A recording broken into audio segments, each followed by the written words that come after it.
Greetings, everyone. Welcome to another Brony Debates, the first of 2020. I hope you all had an amazing New Year and holiday season. Now we're going to get right into it.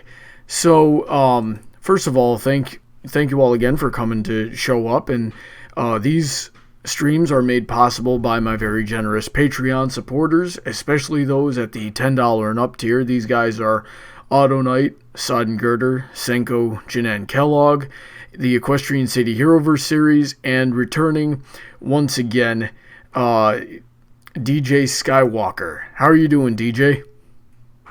Hi. Alrighty then, you having a good day? Yeah, it's been a good day. Not very productive, but a good day. Well, You're doing hi? That works as well. Yeah, that works just as good. And then we've also got joining us for the first time tonight, Sweetie Bloom. How are you doing today? I'm alright. Good. It's great to finally have you on. So, and then right in the dead center of this picture, we've got Aramau. How are you doing tonight?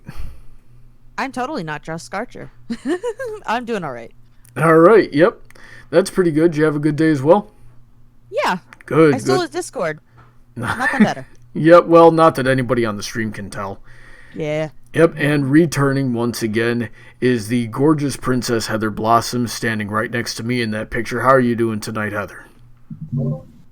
I'm pretty chill. I made sure to speak through my workout to make it today. Nice. If anything, you might have burned a few extra calories like that. So, tonight, a gentleman on Twitter by the name of Trenton at TristOfferG, if I'm reading that correctly, and he's in the chat as well, suggested that we talk about adaptations. And he wasn't terribly specific in his tweet, so I kind of twisted it a little bit, and I want to know what we think makes a good or a bad adaptation. And full disclosure here, I don't know that much about adaptations. I tried to make one myself, and then and I had permission from the original author to make this adaptation, and I went ahead and made it, and then he was like, yeah, you kind of messed up some parts, but it was all right. So I'm looking to learn tonight. So let's get started with what we think is a good adaptation. So I'm going to go down the line here. And one by one, I want to hear what you believe is the best adaptation of any type of media to any type of media that you can think of. And I want to hear why. Now, those in the chat who don't know how this works, if this is your first time listening in, we're going to talk for about 45 minutes, and I'm going to be writing down your questions and your interesting comments from the chat as we go, and we will get to them in the last 15 minutes of the stream. So let's start with DJ. What do you got for me, my friend? Okay, so you want to know what I think is a good adaptation and then my example for it? Just to be clear? Yes. And why? Okay, what I believe makes a good adaptation is taking a story that people love and bringing it to another medium as faithfully as possible. But since there are differences between the mediums, sometimes some changes can be allowed as long as they're there for the benefits. One of the best examples I find is in a classic movie from Alfred Hitchcock called Rear Window. Okay. The movie is actually based on a short story from the 40s. I had to look it up just to make sure what the name was. The story was called It Had to Be Murder. Now, like I said, it's a short story, so as such, that doesn't translate to film quite so easily. So when it was turned into Rear Window, it had to expand on some things. In the original story, there wasn't a whole lot on the neighbors or some of the subplots that happened in the movie, or some of the actual mystery solving. Now, I've seen Rear Window, and I enjoyed it a lot. I didn't know it was an adaptation. I actually learned about it in high school when I was first experienced to it, because in high school I actually took a film and adaptation class. Oh, wow. As an elective. I automatically love your teacher for Yes. even advocating that kind of a class. Yes, it was a very good elective, even though we ended up having to kind of skip one because it had been done in the previous year's English class. Oops. But yeah, that was a very good class that I still remember a lot from.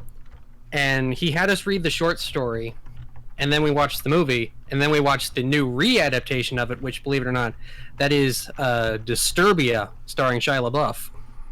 Really? That is another adaptation of Rear Window, so it's an adaptation of an adaptation. Wow. Which nearly got them sued, by the way, but that's just trivia. So what made this a good adaptation? What made it a good adaptation was the more it expanded on what was mentioned through the story. The story didn't really delve into a lot of what our main character saw while he was doing his observations. We got to in the movie we saw more of the lives of his neighbors. We got to learn more about them, why certain things happened, and we got to see the mystery played out more as he brought in his attendant to help do the mystery solving to find out the murder. Mm-hmm. Even though the movie committed a cardinal sin, I still believe it's a great adaptation. Well, what's that cardinal sin? He killed a dog. You don't kill dogs. You don't kill leave the dogs. puppies alone. You don't kill dogs in movies that aren't dog movies. That's You interesting. just don't do I well, I definitely didn't have a problem with it from a narrative aspect. I mean, the dude already killed his wife, so But it's a dog. Okay, I'll just let that one slide then. Does anybody have any You counter? killed a puppy and it didn't deserve it. Does anybody have any counterpoints for DJ, or are we in agreement? Well, if you want to talk about, needlessly killing dogs in movie adaptations, they did it in Jurassic Park. I didn't watch Jurassic Park. The second one, dog killing, yay. Oh, that's Oh, geez. No. Well, considering the fact that the second one wasn't even sanctioned by Michael Crichton, I'm not that. That's just the producers killing off whatever likability they had from the first movie. But for Rear Window, so what characters did they add, or were all the characters in the short story they just had maybe one word or line?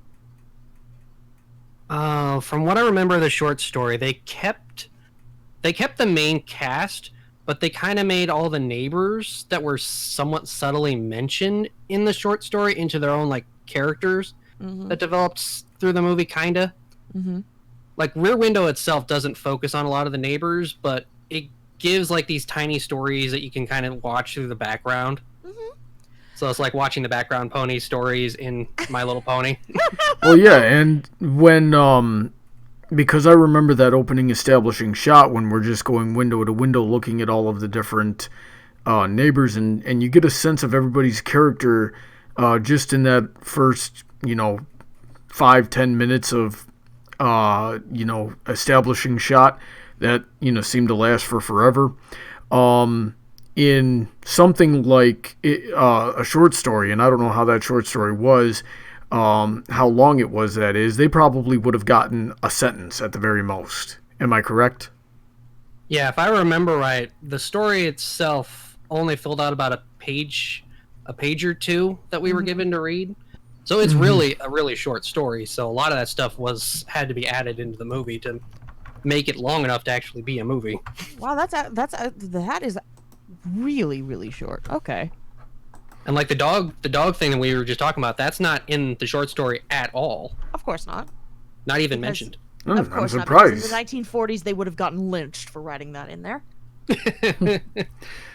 All right, so that's an interesting take here. Let's move down the line a little bit here. Sweetie, what makes a good adaptation, and what do you believe is the best adaptation you can think of?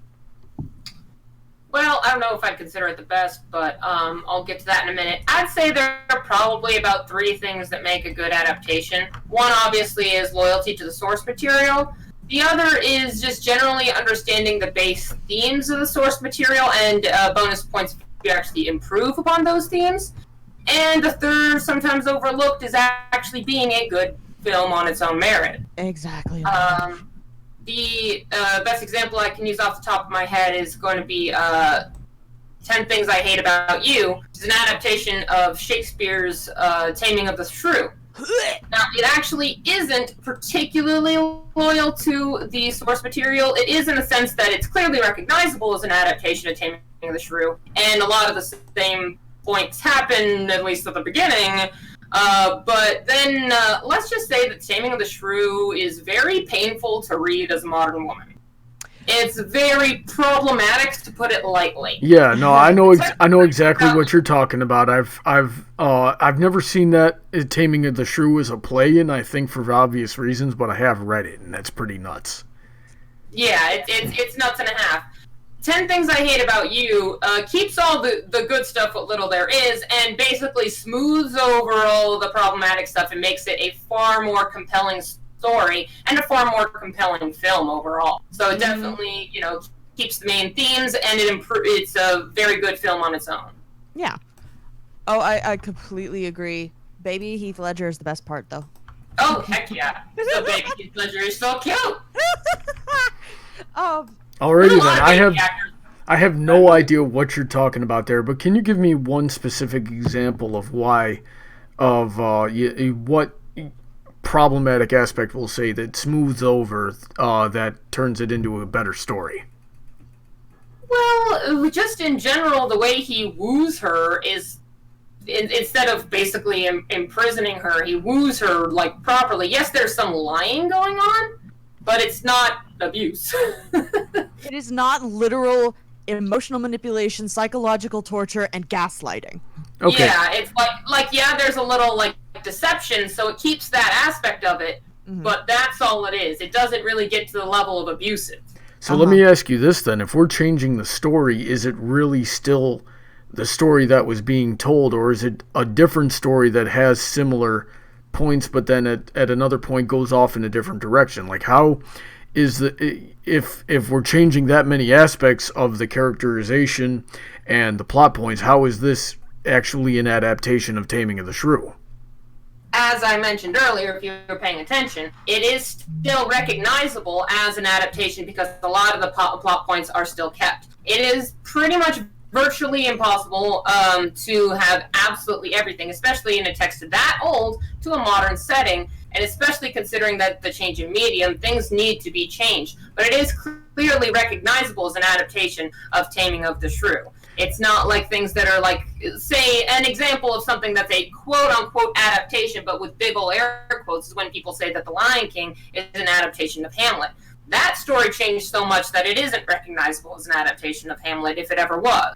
But 10 Things I Hate About You does still keep in the general tone and the general concept of the story to make it undeniably the same story.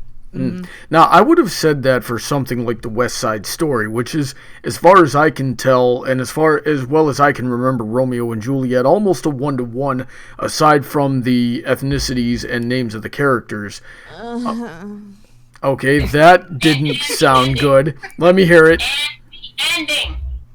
The ending. That's right. The ending. Which is girl lived. And the names are different. A lot of the scenarios are different. The reason for their feud is different. Yes, it's absolutely an adaptation. I'm not going to deny that. I will say West Side Story is an adaptation of Romeo and Juliet, but there are still a lot of things that changed in those adaptations. Okay, so it sounded like to me that Taming of the Shrew had more changed in it than Romeo and Juliet did. Is the point that I was trying to make? Yes, but and I agree with that, and I agree that West Side Story is also a good adaptation. It's not my favorite adaptation of Romeo and Juliet, as I'm partial to the Zeffirelli film, but I'd say it is still a good adaptation, and it is still an adaptation. But there's the big difference, I would say, is that there are problematic aspects in Romeo and Juliet. Those problematic aspects are in West Side Story. Yeah. The story is improved only in the sense that they're singing and there's dancing. The themes are kept, but they're not improved upon and embellished and and things like that, which I think that 10 Things I Hate About You did with Taming of the Shrew. I actually think that the message and the weight of Romeo and Juliet is lessened by the change in ending in West Side Story, whereas the message of Taming of the Shrew and what little there was, the good aspects of Taming of the Shrew remain, whereas they took one of the only stomachable, in my opinion, aspects out of Romeo and Juliet and weakened it thematically. Yeah, I hate Romeo and Juliet, but to me, at the end of the day, as long as it's thematically, stays relevant, that's what's more important than being to the letter of the law. If it's thematically associates with the original text, is more important than it being word for word the same as the text. Yes, I'm of a different mindset. I would like things to stay as one-to-one as humanly possible. Well, then you're gonna like mine. Well, the problem with that sometimes happens, though, is, at least from my standpoint, and I know modern people aren't like this, but from my standpoint, why don't you just read the book? Well, Romeo and Juliet isn't a book, it's a play. It's a play, okay, and you read it every student in America reads that in high school. Which is a completely separate issue, but I don't like that either, Well, yes, but my point is, if the movie is not adding anything, why does it exist? I don't know, maybe so we can understand Shakespeare, because my gosh, I missed, I'd hear a whole line of dialogue, and I'd be like, okay, now what did they say? Well, that's what adapting theater or a play to film, which should be one of the easier types of adaptations to make, is really good, because those are two very different types of acting. In theater, you've got to assume that everybody is very far away from you and can't see you. So then it turns into a very exaggerated body movements, loud projecting of the voice. You can't do that in film. It doesn't seem natural, at least, only to a certain degree. There's, of course, exceptions. But that bringing it off the stage like that, and in film where you've got, a 16 millimeter camera that's just a few feet away with a wide angle lens, and everybody can see your facial expressions, and it brings a more human subtlety to it. I think that adds a lot of it. That's a very important thing to do, and especially Shakespeare, where they're a half step away from a completely different language from what we're speaking to each other right now. It's still early modern English, right? But like Heather said, it does because the dialect, the vernacular, I guess is the right word, is so different. It can be hard to understand, especially when you're reading it. So, but when you put the human, then what you're saying then is that you have to change the dialogue. So then it's not a one-to-one. If you have to change the dialogue and you have to change the setup, then it's not one-to-one. Then I'm saying you change from medium to medium. When you change the delivery and make it closer and more intimate and more human, it becomes easier to understand. I don't know about that. I wouldn't say easier to understand, because there are some adaptations that have done that too much. Par ejemplo, Les Miserables. I liked the movie okay, but the one problem I had is that it used the close-up thing too much. All you were doing was staring at people's faces.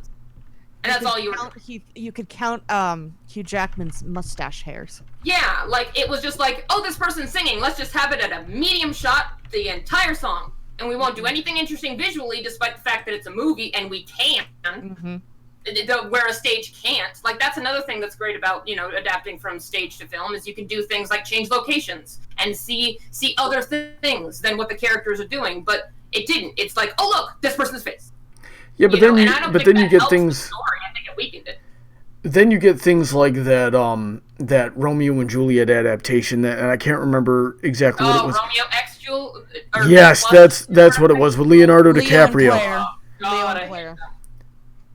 That's what happens. That's the extreme conclusion to what you're getting at right there, sweetie. And remember, Brony, that was 1-to-1 of the dialogue. West Side Story had updated everything in the sense that there was no exact Shakespearean dialogue in West Side Story. Romeo plus Juliet did everything Shakespeareanly correct. It did everything that was one-to-one in the play, and it sucked.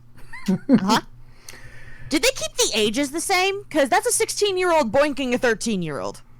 No, I think she was older, but they were still pretty damn young. Okay. Right. Oh, yeah, just for those of you who didn't know, Juliet is like 2 weeks away from turning 14 in the story. She's 13, Romeo's 16. How skeevy is that? That's pretty bad.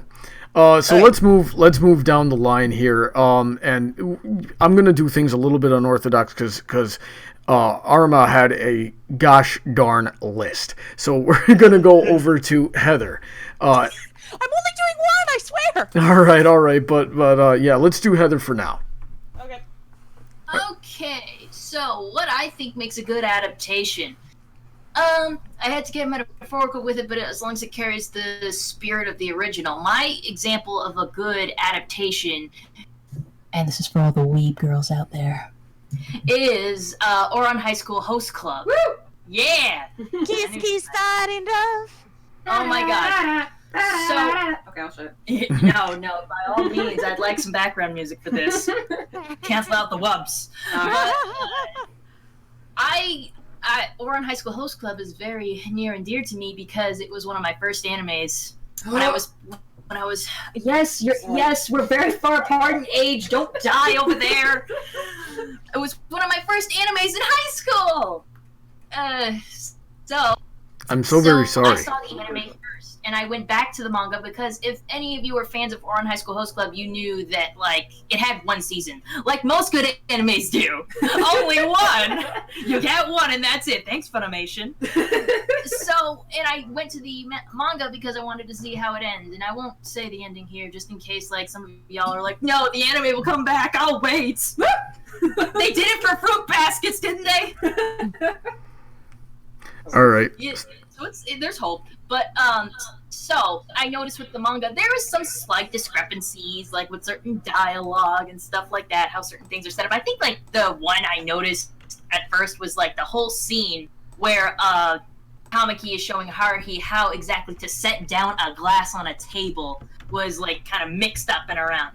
But other than that, it was quite faithful, and it kept to the spirit and the style, because with a manga, of course, it's not like just reading. There's art, there's pictures, and they were able to translate that to an animated media very smoothly, and I quite enjoyed the coloration. Like, reading manga, you see everything in black and white. Only the covers have color, but to see all that pink, the pink, just everywhere, it was the freaking manga incarnate to a degree. It was just, I loved it. I think, I think a lot of it has to do with the acting, because of course, also you're reading the manga, you can see a bit of the character's body language, about how they're delivering their lines and stuff. It's kind of up to you mentally, and the people creating the anime captured that because it was like it popped off the page, and it was very well animated. Mm-hmm. Alrighty then, so we've been making a few points here. Does anybody have any counterpoints so far, to any disagreements to anything that's been said? I kind of want to add on to something. Yeah, go ahead. Are you going to get to me for the good stuff? Give me 30 seconds of what you wanted to add on, and then we're gonna do yours. It also depends on I guess interpretation, because it goes from Japanese to English for us America weebs. Yes. So not only do they have to adapt the art and the language and translate it into stuff like that, they have to make it relevant and something that we dumb Americans can understand. Well, so that's only if you watch the dub. Mm-hmm. If you watch the sub, it's Japanese people adapting a Japanese text into a Japanese medium. But I was an English dubber. Me too. Yeah, boo me all you want. See, I was confused for a second. You said you got into the anime in high school, and so did I. But then I realized that back in my day, the dub hadn't come out yet. Yeah, the dub was out when I was in high school, and we were watching up on that. We only, most of the time, we would only watch dubbed anime in our otaku class. Because Shun the non-believers. look, not everyone wants to read. I'm sorry. To be fair, though, Hail the Funimation's a dubs. good dubbing studio. Mhm.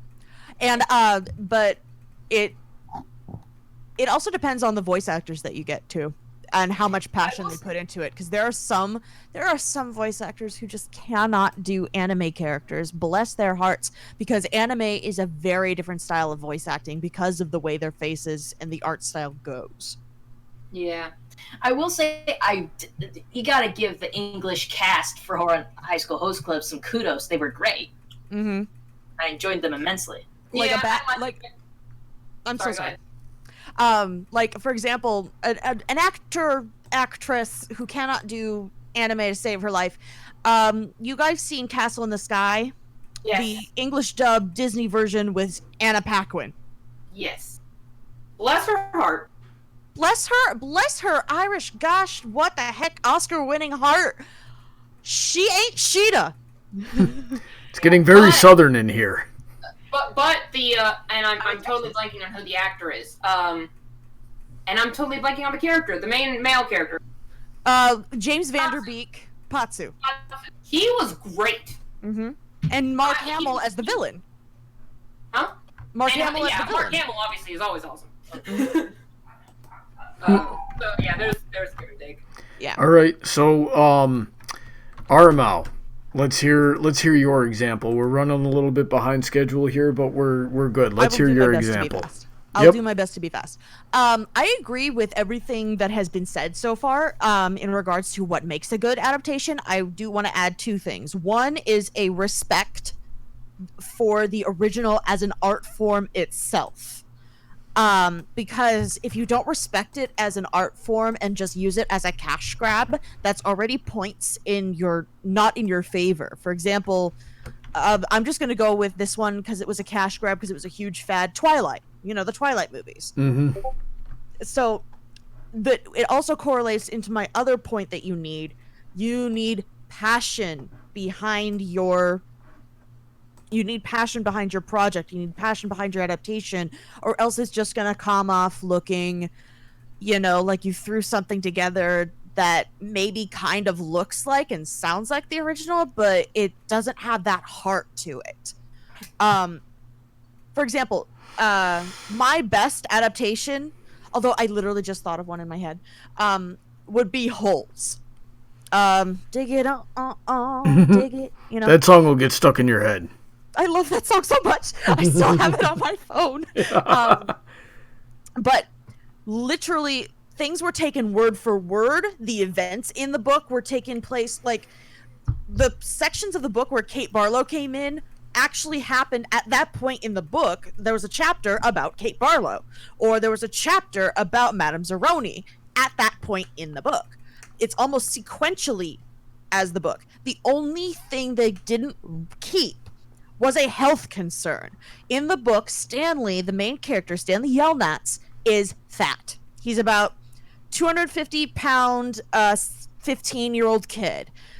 And I'm sure they could find a very talented 250-pound actor. But at the same time, this kid loses about 110 pounds in about 9 months. Meanwhile, the shooting schedule was about 6 weeks in the Texas desert. Or was it Arizona? And the directors were like, no, we're not going to make a kid lose 100 pounds in 6 weeks. That is just dangerous. So yeah, you'll kill him. Yeah, so take it from the fitness professionals. So the only thing that they didn't take from the book was because it was a legitimate health concern, and the author signed off on it. Louis Satchow was like, yeah, no, I understand. You're good. Like, thematically, it didn't take away anything. Because his weight wasn't super, like, it was mentioned, but it wasn't like a plot point of, yay, I wanted to lose all this weight, and now I have. It wasn't a huge personal growth moment. It was just there to illustrate a different kind of character in literature. So the fact that they made this movie so faithful with a lot of passion, like the actors in it are amazing. You can tell that it is one of the most perfect movies, adaptations of all time, and the only thing I could think of wrong with it was a health concern, which is amazing. So let me I got a couple of questions here for you. I know I read Holes, and I've seen the movie, and I remember the movie all right, but I don't remember the book very well. Okay. So when that female character, I think it was like the warden with the warden? With the venom in her nails. Uh-huh. When she got introduced, how in depth with her character did they go, or did they just give her a paragraph to kind of use the atmosphere that she exudes to convey her character? She was spoken of a lot. She was a decently heavy presence in the book. She actually played around the same size of a role in the book as she did in the movie. She was there supervising the dig site. She was obsessive. She was sugar and sweet on the outside, but the second that you had something that she wanted, she turned those venom things on you. She had a temper. She was fiery. In fact, actually, Sigourney Weaver's daughter was reading the book, and she's like, "Mama, you should play her." And she's like, "Thanks, kid." Because this warden is horrible. But you do feel her presence, and she is there. It's not like she's just, by the way, there's a warden who gets the air-conditioned cabin, and she comes out every once in a while to claw you with her rattlesnake nails. No, she is there. She is a presence, and she is a actually kind of terrifying presence. So we don't lose anything in the characterization is what I'm ultimately getting at here. Yeah. Okay, have you seen Misery with Annie Wilkes? I have not. Okay. For those of you in the chat, Misery, Annie Wilkes, she's sweet one moment and terrifying the next, breaking the main character's ankles. What spoilers? The warden kind of gives off the same vibe, but for a kid, for a teenager. You don't know what to expect with her, and Stanley learns that very early on. And so Sigourney Weaver does an excellent job maintaining that characterization. You don't know what you're going to get with her at that moment. Okay. And all right, so my second question is if all they needed was a weight change, what stopped them from just putting somebody in a fat suit? Well, one, it would still cause the kid in the fat suit to get heat exhaustion because, again, they were filming this in summer in the middle of, I think it was Arizona or New Mexico. Yeah. It was legitimately 110 degrees, and you as a health professional know that when you put extra, even if it's just an extra 30 pounds onto someone, it increases their core body temperature to the point where it becomes unbearable. Now, add physical labor, digging holes, like, not only... The kids dug the holes. Like, I mean, they didn't dig all 6 foot of it, but, like, when you see them digging, they are digging. And they are out in this desert camp. So add... That poor kid who played Armpit actually had a lot of trouble with it. But since he wasn't the main focus of a movie, he didn't have to hike up a mountain. He didn't have to carry a kid up a hill. It wasn't as bad for him. And... most of his scenes, like, you occasionally see him digging. You don't see him digging as much as you see Stanley in Zero. But he wound up having a few health problems afterwards. You do that to a main character who has to shoot for at least twice as long on a daily basis and put him in a 30-pound fat suit, you're going to hurt the kid. As a filmmaker, I know ways that it could be feasible, but yes, it would be tough, and we'd have to keep a close eye on them. But yeah, that, you know, I don't know how many people know that, but that was my other profession for a little bit there. So I got kind of those clashing. Yeah, if you're fit enough, it is possible to handle those heats, but yeah, you definitely still want to make sure you're properly handling the heat. Like it's like it becomes like maintaining a chronic illness at that point. Yeah. Yes, but keep in mind this is a kid, and you also have to keep in mind the movie came out about 17 years ago. Yeah, so and that's definitely why I didn't chalk it up to like CGI, because the technology was not there at that time. No. Right, and even the technology of fat suits have probably increased by now, and being able to be something a little more breathable, whereas before they were just basically pillows. Well, at Disneyland, they on a child, Brony. Forcing that on a child is maybe taking it a little far, and at the end of the day, wouldn't look very good back in 2003. Well, they pulled off Mike Myers with Fat Bastard around that same time. Really. They didn't pull it off. They did it. I wouldn't say they pulled. But did that look good? That didn't look good. Ronnie doesn't know that. He doesn't want to watch the Austin Power movie. And I did watch the Austin Power movies. Gosh darn it! He doesn't want to watch it again. Yeah. Probably because of Fat Bastard. I'm sorry, that guy is creepy to me. Right. Well, yeah, I think that's his point. So we gotta move on a little bit here. Those were my questions on that. You know, what could have been done and what did we lose? It doesn't sound like a whole lot, but I wanted to hear your opinion on it. Now let's cycle back around here and go back to DJ. DJ, give me a bad example of an adaptation. Okay, a bad example of an adaptation to this day still ticks me off is Percy Jackson and the Lightning Thief. That movie to this day still ticks me the heck off from how much they deviated from the original. I've not heard a single good thing said about those movies. So what made it bad? Okay, so in the book, it is a race across the country for Percy to get his mother back from hell. Or the underworld, I guess you could say. In the movie, it is a fetch quest across the country. With creatures that only one of which was in the book and skipped out on a whole subplot which was much more interesting than the frickin' pearls. In the book, Percy went one-on-one with the god of war, Ares, and lived. Ares isn't even in the movie. That is that goes back to like what I was saying earlier. Like that doesn't even sound like the same story anymore. Oh, there's more. They're also older than they're supposed to be because in the books he was either 10 or 11. He was in the 12. movie he's 15. He's 12 in the books. Oh, also, they can't even get the character's appearance right. How was Annabeth supposed to look, DJ? She's blonde, isn't she? She's blonde-haired, gray-eyed. What was the Annabeth in the movie look like? Brown and green, wasn't it? Yep. Which is so stupid. Like even back then, we have wigs and we have contacts, and they're not. Have talented blonde girls. What the fuck? And plenty of CGI to fix the eyes either way. Yeah. Well, She did it enough for Grover. Chiron? Is that his name? Chiron and Grover. Yeah. I will admit I liked Grover. Grover was funny in the movie. Grover was the only high point. But that's still a 5% out of 100. Yeah, there is so much in the books to make a good movie, and they made some generic fetch quest. They put the Hydra in a book early, because I believe it was supposed to be in book 2, not book 1. Mm-hmm. The Medusa scene was pretty spot on, though.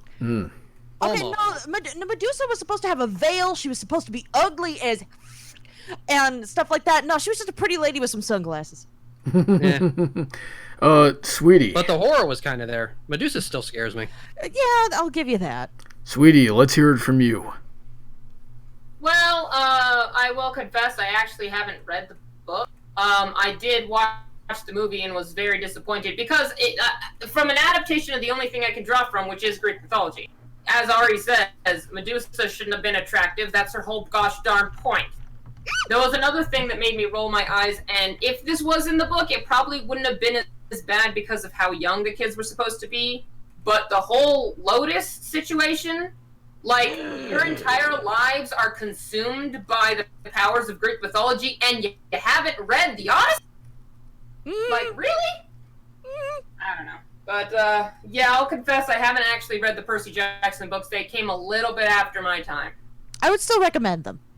Oh yeah, I hear they're okay. I think the thing that holds me back is that the kids sometimes act stupid, like, oh, what's this Greek mythology thing I didn't know about? It's like, really?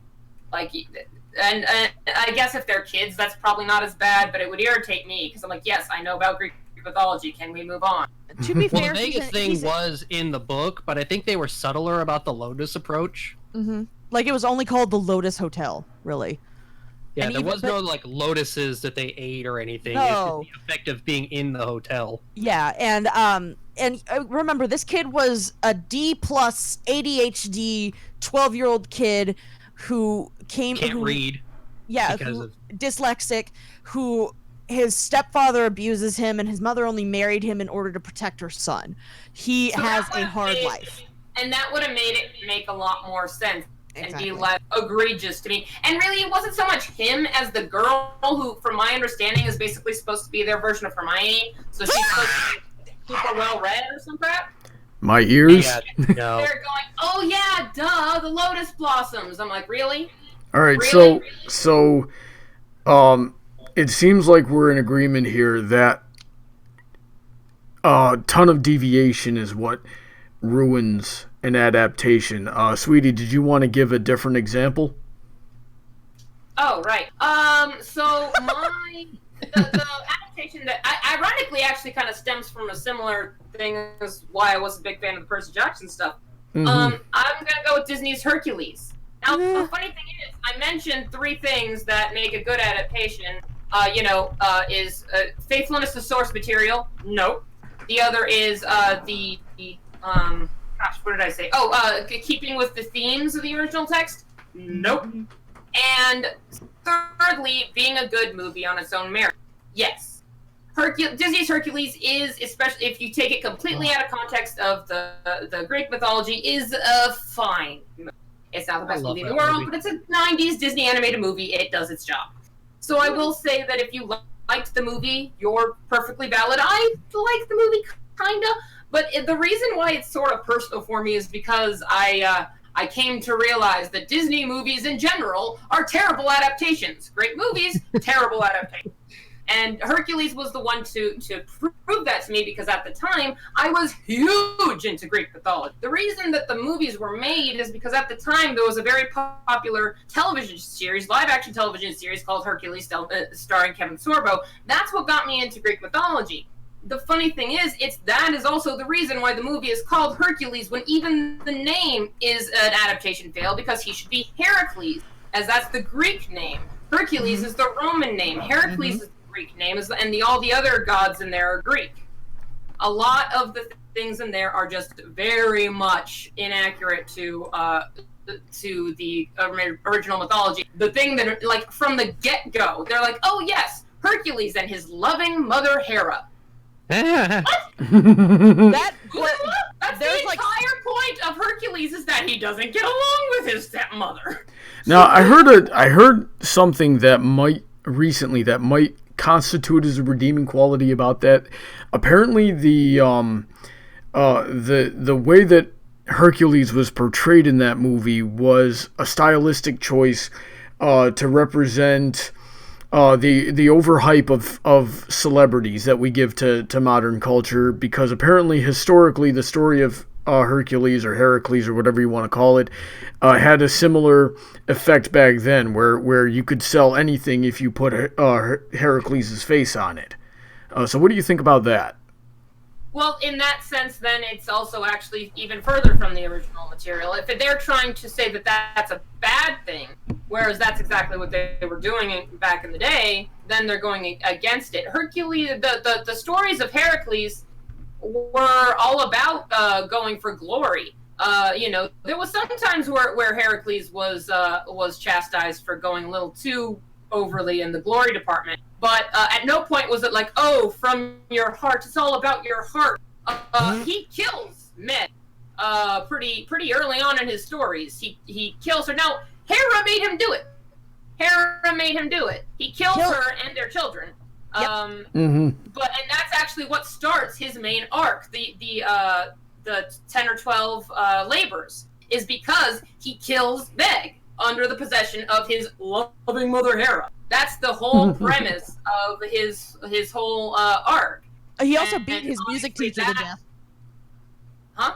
He also beat his music teacher to death. Oh yeah, he got pissed off at learning the lyre or something and killed his teacher. That was his big, His name's Linus. Management issues. Sidebar here. Apparently, we are triggering Mad Munchkin in the chat, but go ahead, Ari. Hi, Maddie.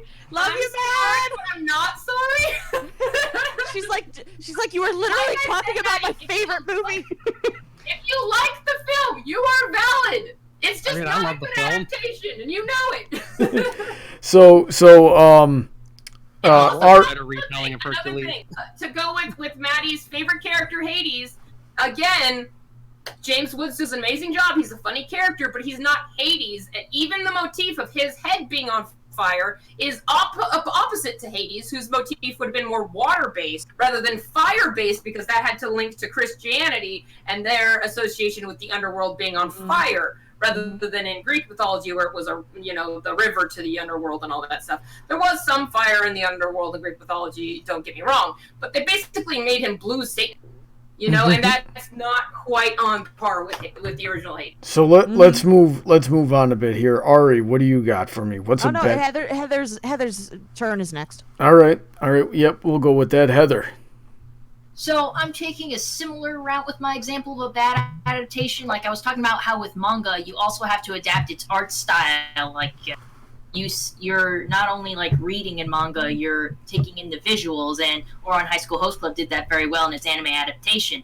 Now, my next is not for the weebs. Cat in the Hat by Dr. Seuss. Oh!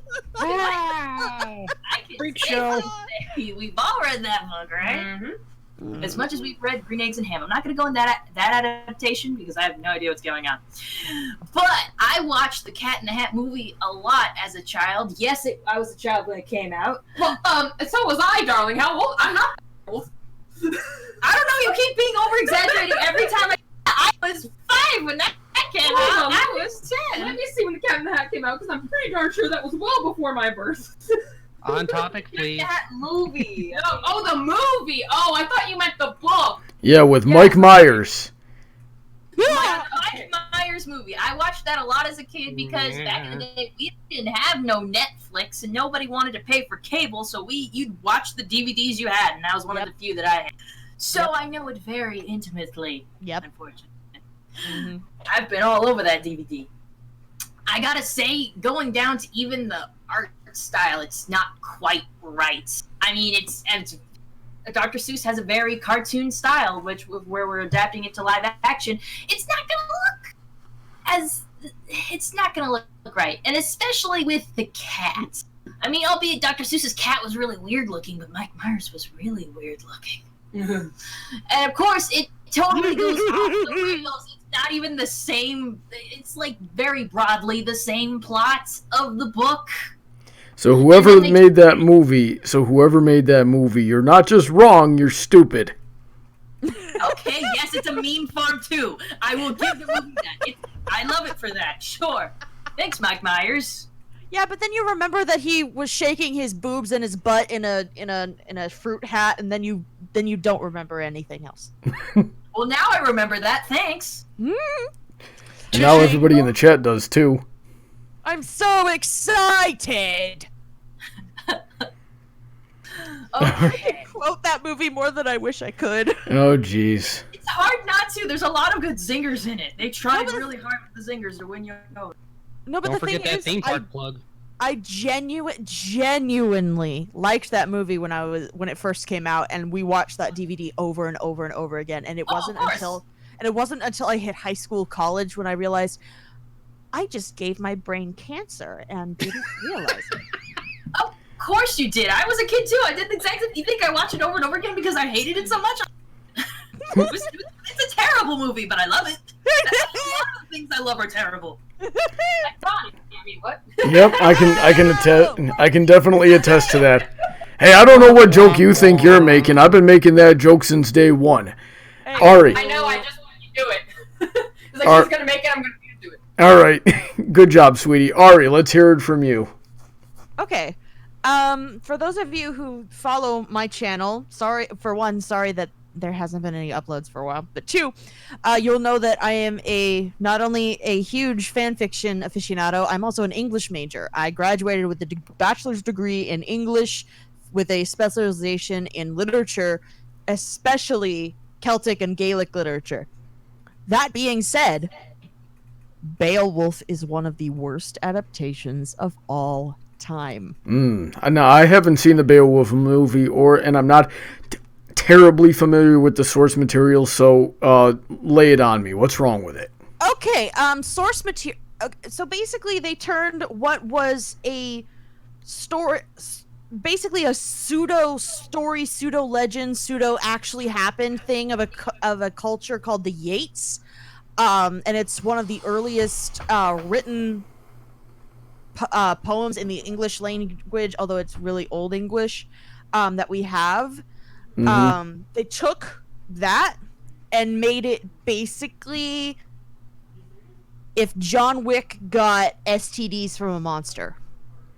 Oh, well then. That's an image. Yeah. So basically, Great Warrior Beowulf comes to basically play exterminator for his friend Hrothgar and also seduce his wife, which doesn't happen in the poem, but whatever. And so he comes in, kills Grendel, which is fine. He cuts off Grendel's arm and then chases him. He cuts off Grendel's arm and basically he bleeds out to death. Cool. Grendel's mom comes in. Grendel's mom in this is Angelina Jolie in a slinky CGI Robert Zemeckis skin-tight gold Leah catsuit with a literal tail. Oh, geez. In the original, both she and Grendel were giants descended from the original Bible guy, Cain, the original monster. They were ugly, they were huge, and so it was a huge battle, a huge triumph that Beowulf was able to defeat Grendel without any armor or weapons. And then when Grendel's mom comes in, steals the arm, and kills his advisor Unferth, he goes after Grendel's mom and has a huge battle with her that he only barely manages to win because she has a hoarding problem and she has the only weapon that can kill giants because it was made by giants. But no, in this one, he bangs her. He also steals Hrothgar's wife, and he has a mistress later on. The one thing that they got right is that all of this stuff doesn't happen. All of the monsters that he fights aren't all at the same time. Like when he's older, that's when the dragon comes. But the dragon in the movie is his son. Grendel's mother is still alive when no, he killed her. He killed the heck out of her. And she's basically just walking STDs. It's just I'm so the original story was not about sex. The original story was about a man triumphing over primal evil using just his strength, his Beowulf wasn't smart, so I wouldn't say his wits, but his strength and tenacity and a little bit of help from his kinsman Wheeloff. I don't think there was a single woman in the original book apart from Grendel's mother. Actually there was Hrothgar's wife, King Withlo, but she's only there to serve. She didn't do anything though. She served as the hostess, which in medieval time, the Dark Ages times, was actually a significant role. No, don't get me wrong. I'm not saying it's like, how dare there not be women. Rather, I'm saying like that's how little role romance played. And like, I think it's implied that Beowulf got married, but it's actually not because he didn't have any children. Wheeloff is inheriting. Yeah. So, ladies. Was like his. Let me resume control here for a little bit because we're running short on time. Let's go around the table here and see if we can give me some theories in a couple of sentences. Why do you think these changes were made? Let's try to get into the heads of these directors or these writers or these animators and find out why do you think these changes that turn these adaptations bad were made? Let's start with DJ. You mean for my specific example or just in general? Just in general. But it could be your example. In general, it's often my harsh reason behind it would be that they don't care and are just after the paycheck, aka Dragon Ball Evolution. But to go a little softer, it could be that they don't believe that the story itself will attract the major movie-going audience. That's how I think Percy Jackson happened, is that they didn't think the original story was going to attract enough people to go see the movie, so they made it into a more traditional fetch quest. Okay. Sweetie, So what do you that's my think? explanation behind it. Money, money, money, money, money, money.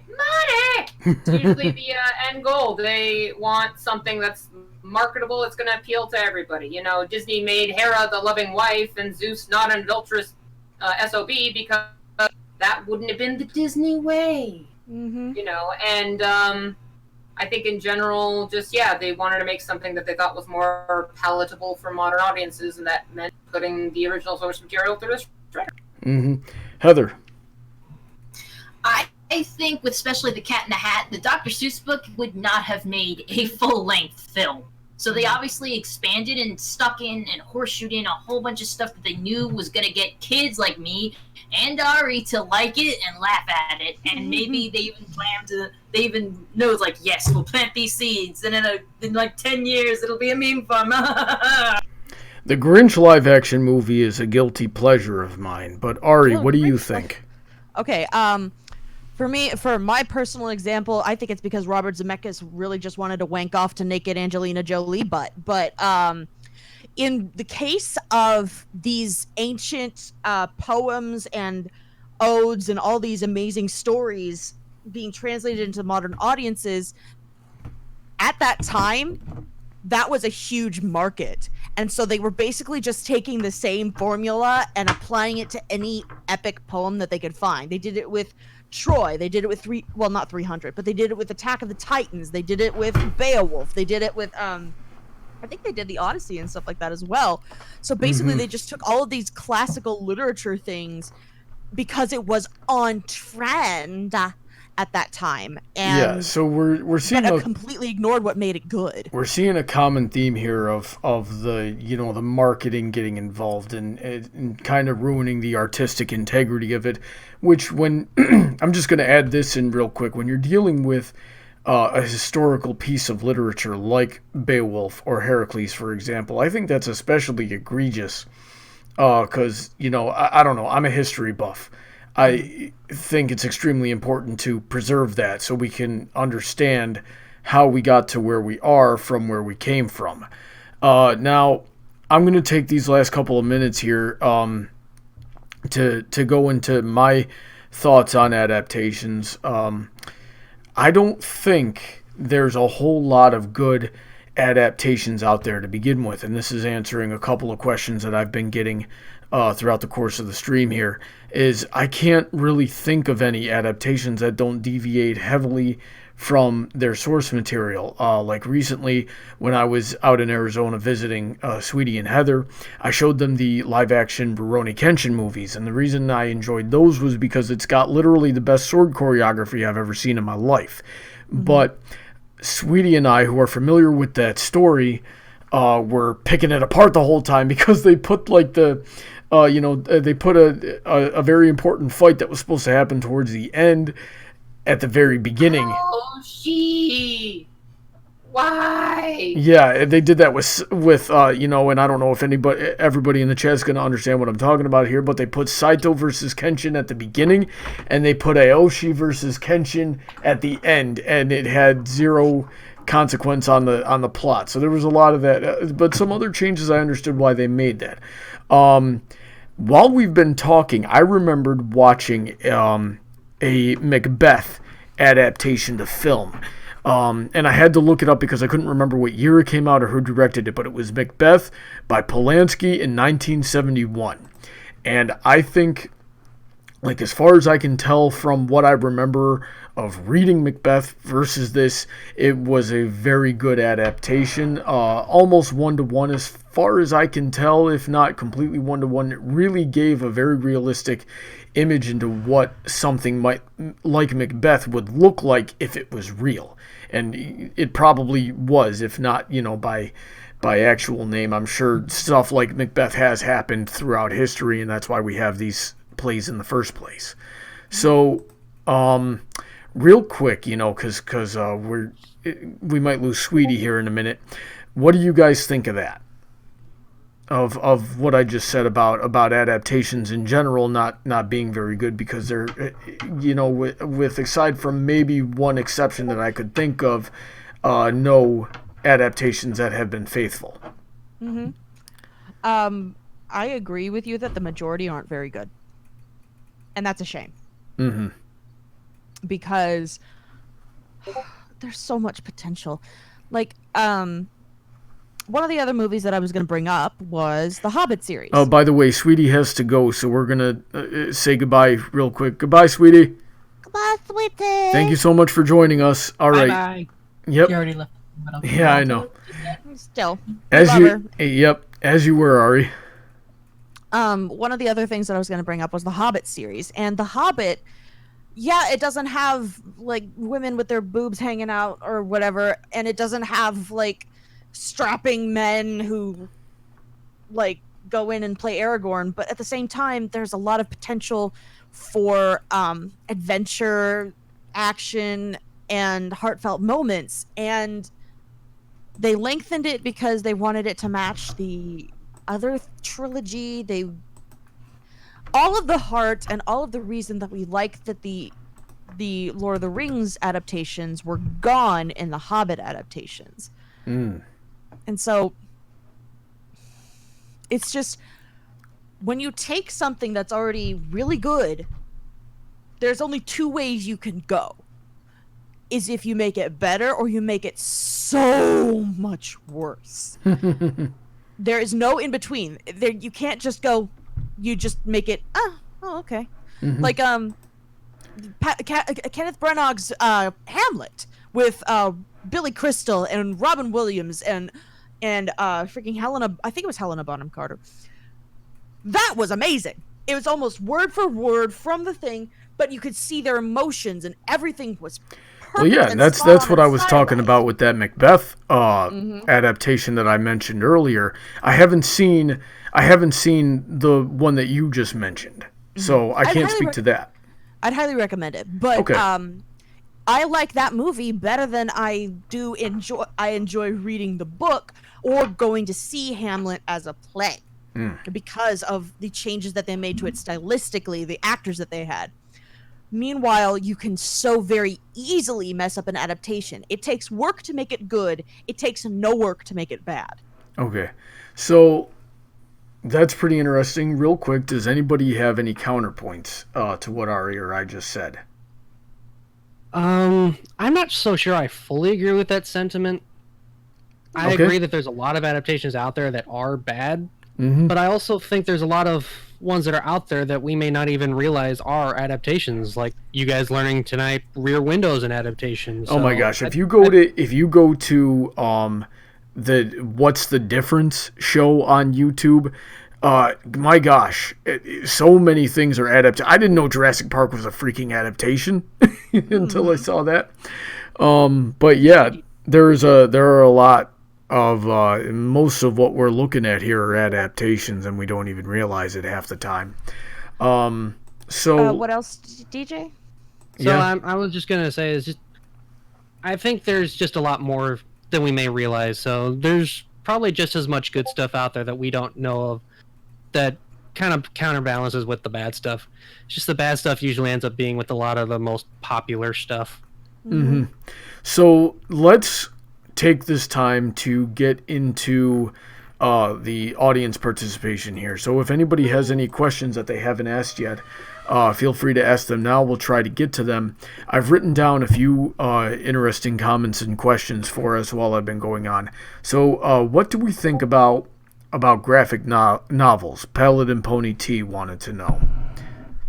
Oh, I enjoy them immensely. I have a whole bunch. I mean, graphic novels is just another way to say comics. Or if you think about it, anime is also graphic novels.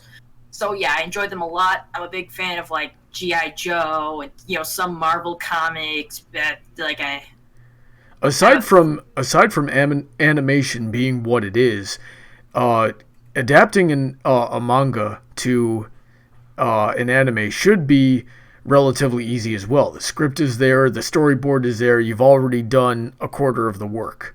You'd think so, but then they screwed up the chibi vampire anime, and I was so pissed. Yeah, and then they do stuff like that. It just makes you scratch your head. Yeah, I like graphic novels. That actually, I remember back in my high school English class, we actually had a whole segment over Beowulf, and one of the things we had to do for it was look over this graphic novel of Beowulf that was actually pretty good. Mm-hmm. It was actually textless, so it relied solely on the imagery.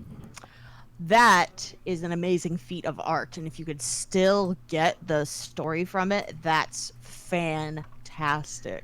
Whoever, give that person a Pulitzer Prize. Let's do that. Krovac13 in the chat says, Ari, no work to make it bad. You need to watch the producers, and I think you might have a point. I have watched the producers. Springtime for Hitler.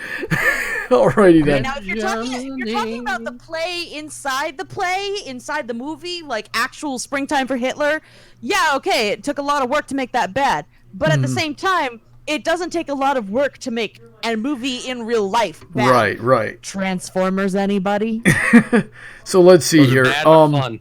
Bigorna had a question. His question was about adaptations. If an adaptation is so bad that it becomes an unexpected comedy, so if it becomes ironically good, can that be considered a good adaptation? DJ, what do you think? No. No? It is still a bad adaptation. It can be a great movie. Like Hercules. Okay. The fact that you two said that in unison.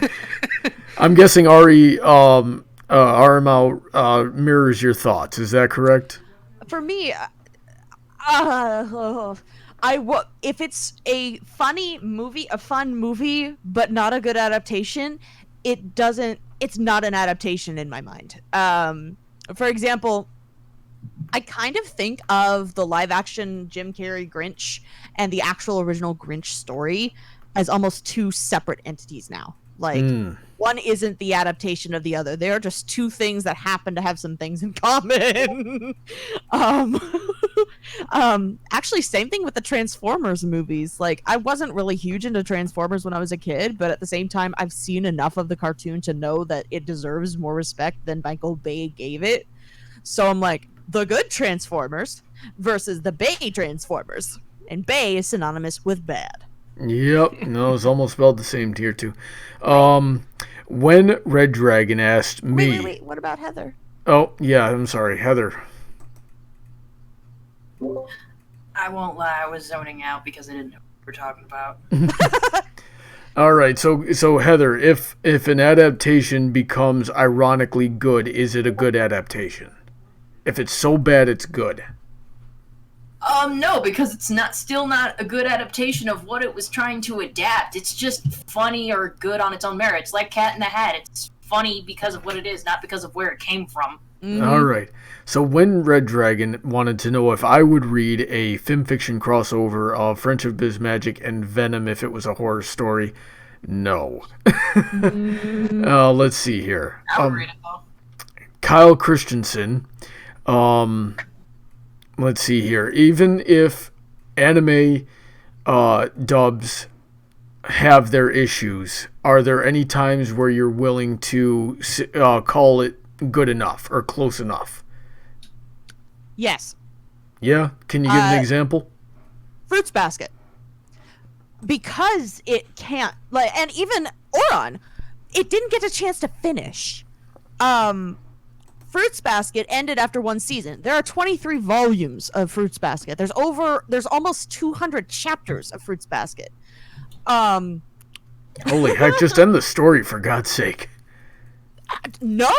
I wanted it to keep going. It was wonderful. Anyways, but the anime adaptation, or the original one that came out when I was in high school, early college, the one that Dr. Wolf and I loved to bits, it ended right at around the 5th, 6th book, even though they skipped a couple of things. But at the same time, what they covered was good.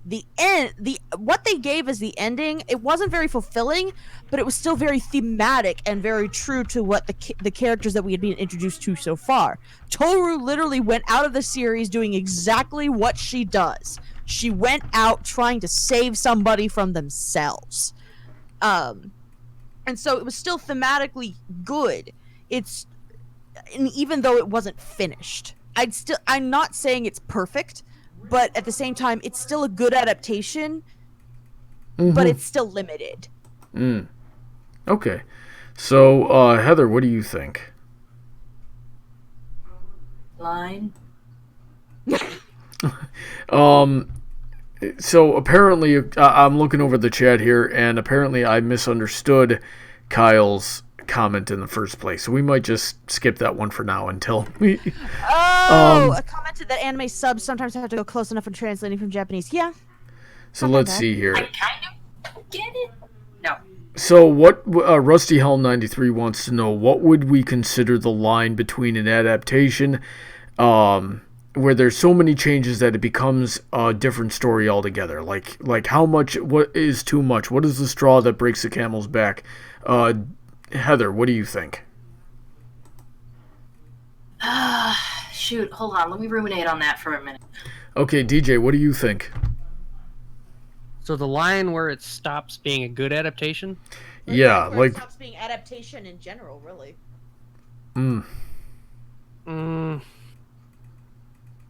It's usually when you've deviated so much that it doesn't look like the original story anymore, I suppose. Mm-hmm. I can't say there's any hard line, since they're always going to be different, but when it feels like it's a completely different story, I would say that's when it stopped being a good adaptation. Ari, what do you think? Oh gosh, this is actually what happened okay. There's this book called The Duff by Cody Keplinger. Any young ladies out there, go read it. It's wonderful. It's funny as heck. It is a coming-of-age story about a young girl who has to deal with interpersonal demons, her parents' divorce, taking on everything all by herself, and she kind of self-destructs and spirals, and she draws some parallels between herself and Hester from The Scarlet Letter. It's a great book. Go read it. The movie of The Duff was basically Diet Mean Girls without the humor. How very sad. So basically, it took it's an adaptation in name only. They got the names of the characters right, sort of. They couldn't even get like the main premise of why the two main love interests started talking to each other. If you can't even get a detail such as so obvious as that right, you're just on coke and stole someone's title of a book. Oh jeez. So it's just when like I said, when it stops being adaptation for me is when it's an adaptation in name only. When it steals something like a couple of interesting things from the source material and then just sets the rest on fire, that's when it stops being an adaptation. Beowulf, the movie, is a perversion of an amazing epic story. The Lightning Thief is a perversion of a really, really fun rescue mission kind of book for kids. The Duff, the movie, is, like I said, Diet Mean Girls on Fen, I guess. All right. And so when it just capitalizes on the name and doesn't do anything with it. Okay. That Black Christmas remake.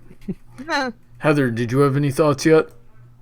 I think I'm kind of on the same wavelength as Ari on this, because I'm thinking back to like any bad adaptations I thought of, and I think it's when it's in name alone, and also when they're just kind of using the general premise but not really. Because the Cat in the Hat, it uses the general premise of like, hey, this cat showed up when our mom wasn't around and stuff went wild. Yeah, if that's like what you think the entirety of the Cat in the Hat, the book was, then sure, the Cat in the Hat was it was not a loyal adaptation. No. So went wild.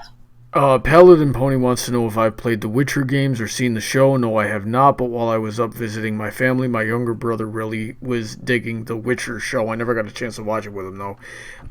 Kyle Christensen says, the whole screenplay was written by the original author, I think, and I have no way of confirming that. Does anybody else know? Wait, what? The whole screenplay was written by the original author. Do we know anything Wait a about minute. that? All right, we're heading up to Google University here. In the In the meantime, Nintendo Switch Gamer Dude says the most recent Grinch. Yes, it was. Isn't that okay? So it was. It was written. Yeah, it was written by Louis Sachar, and he was the only writer on it. Okay, So well that helps a lot. You get too many cooks in the kitchen, adaptations start going wrong. And there's only one director, so they work very tightly together. Yeah. In a lot of cases, adaptations like are heavily aided by if the author is still alive and they can like get help from them. Even like if they're not writing everything, they're still there advising it, and like they're basically the living bible of their source material. You'd think that more Stephen King movies would be better then. Stephen King's off his rocker. I mean, if you read some of his books, have you seen the movies that Stephen King has directed? No, thank you. So, here's the thing. I did an adaptation. I did a live-action adaptation of a FiMfiction called Checkmates. It's about Twilight trying to teach Applejack and Rainbow Dash how to play chess and failing miserably. I got the permission from the author. I believe his name is X Juggernaut X or something like that. And then what I did is I literally copied the 5,000 some odd word story into a Word document and then translated it into a movie script format. But then like 2 years later when I showed him the finished product, he said, okay, yeah, you got some stuff wrong there, but it was still an alright adaptation. So, because it wasn't him directing it, and funnily enough, I found out he was a film guy too, through all this exchange. Things got lost in the translation of the interpretation, even though I copied literally the whole script, except for like 2 scenes that I had to cut out simply because I didn't have the resources to film them. So, like Spike was in that story, but Spike wasn't in the video that I made. Because I had a guy that was a young man that was gonna play Spike, and then he had to back out at the last minute. So things like that happen. But that, that's what happens when you're dealing with things like that. With adaptations, it's unless the dude who wrote it is also making it, you're gonna lose some stuff. That's why now let me ask you a quick question here. Gosh, we are running way over time, but you know what? I'm having too much fun.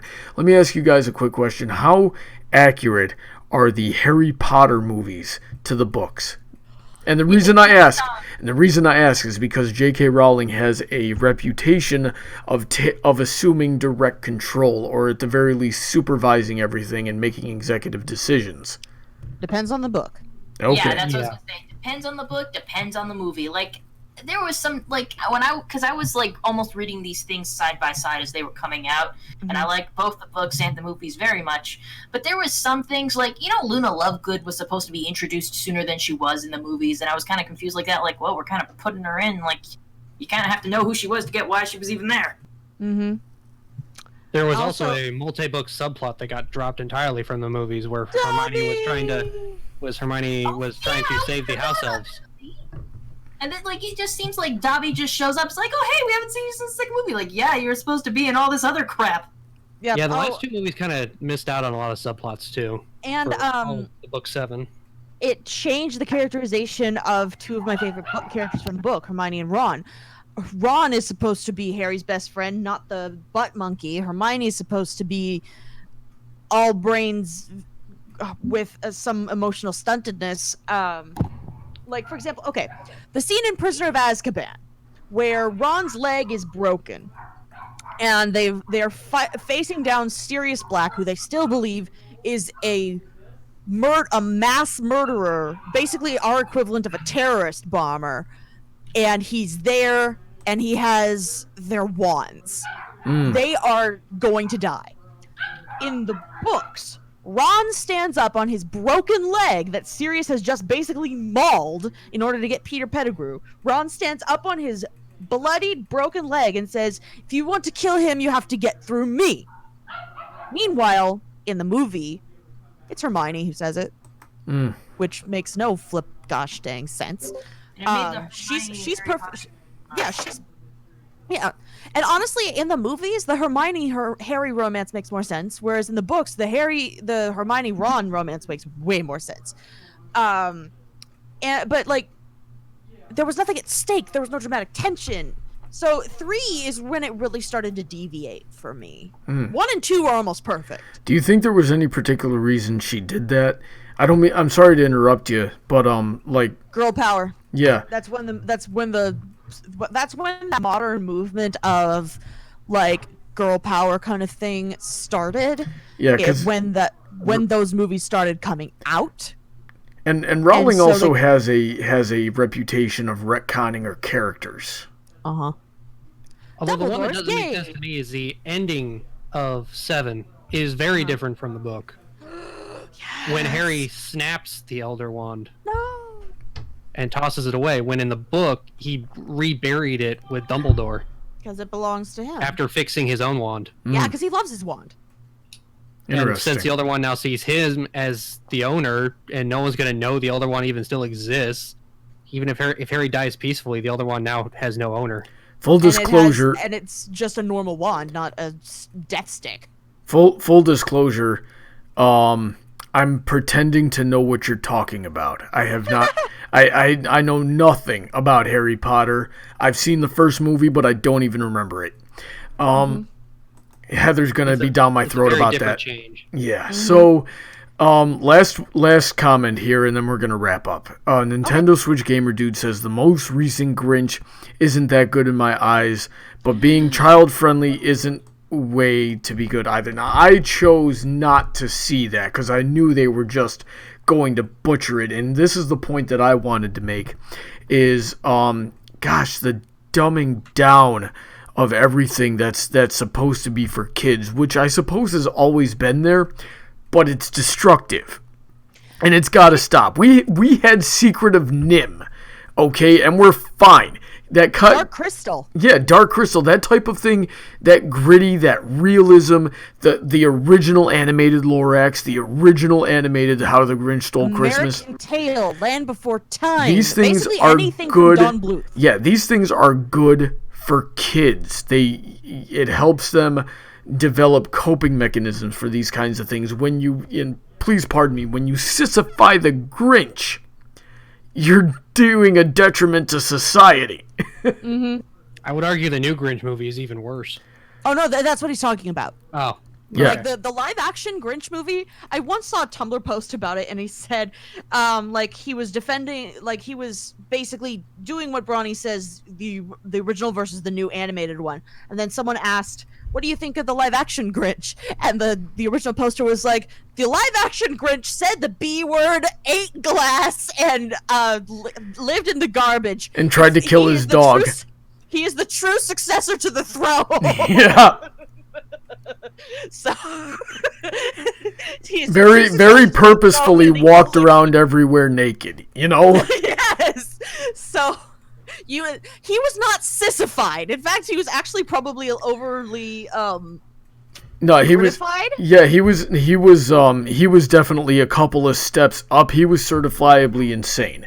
The original Grinch from the storybook and from the original animated, which is another reason why the person who wrote the book has to make the adaptation, is we know somebody like that. Mm-hmm. We all know somebody like the Grinch who's just like, I don't want to deal with freaking people and they're overhyped for the holidays and I don't want to, And his name is Brony. Actually, his name is Josh. I love my husband. He is such an extreme introvert sometimes. Actually, his name is Backboard Buck. Like my father is what I'm getting at here. For those who don't know, my father literally said, I think it was like the day after New Year's, and we had to make a run to return a pair of pants that didn't fit.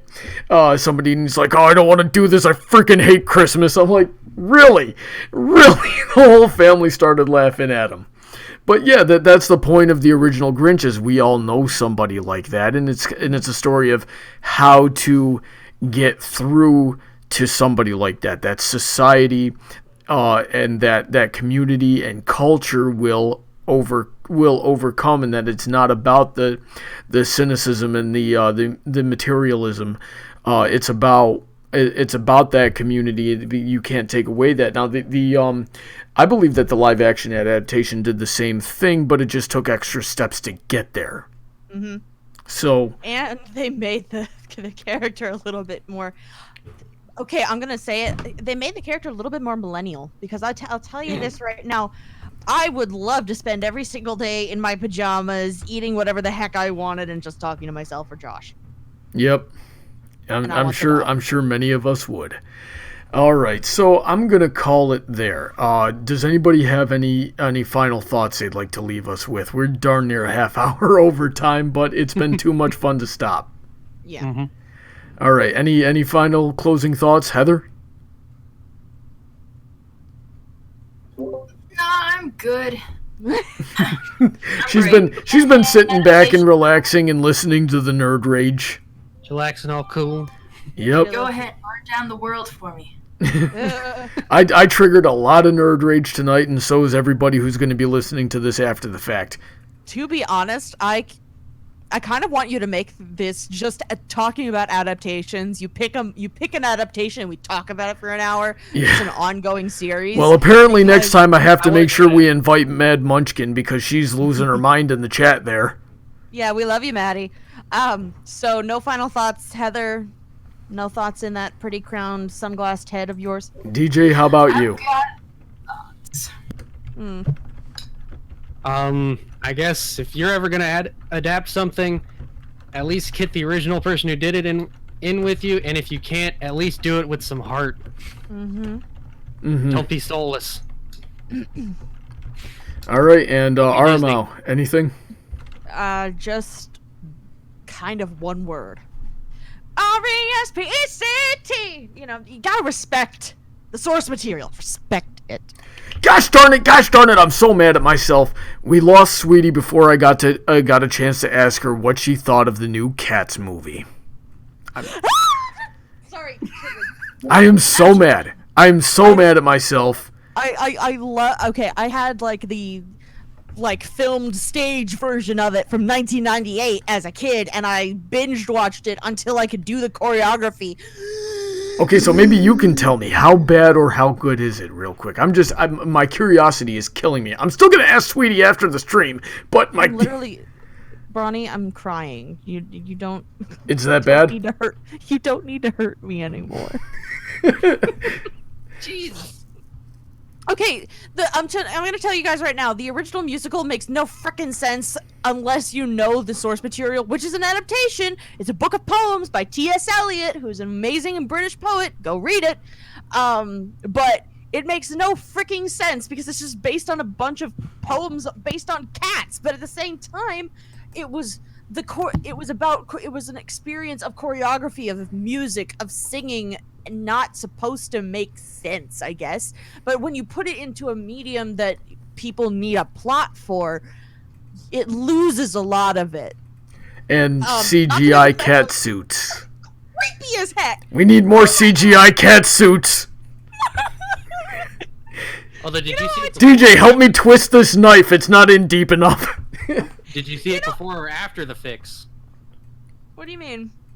The makers of the movie said they were releasing a new updated cut like a week after it hit theaters. No, F them. They don't deserve any more of anyone's money.